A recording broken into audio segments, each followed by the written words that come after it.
school, the periodic table had chicken, eggs. Maybe if you went to a more, they have more money. And They may have had beans. They had legumes.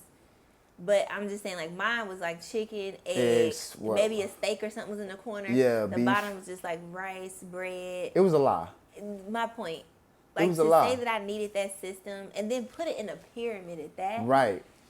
I'm just like, yo, Food I got psychology is very deep. And it's going back to that and understanding that we are in a food revolution.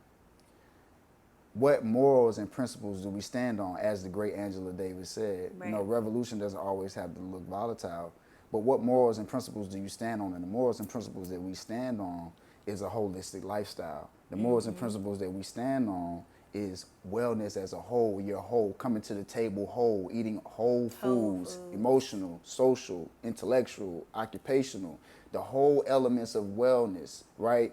All of them.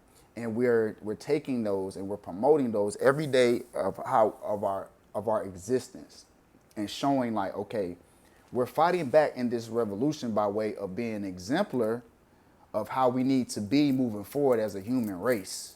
You know what I'm saying? So we gotta do it. And another thing I wanted to touch on too is what I've been paying attention to is a lot of people in the beauty community.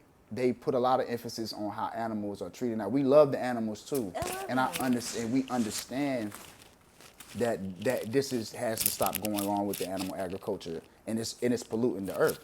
However, I feel as though if they use that same analogy, if they looked at that same analogy on how black people were treated the same way, how the calf is getting took away from the cow. And when she was born, the cow holds the calf for 9 months, ironically. As soon as it's born, it's taken away. What does that sound like? That sounds like being on the plantation back in the day with our ancestors, when the child was getting took away to be sold to another plantation, right?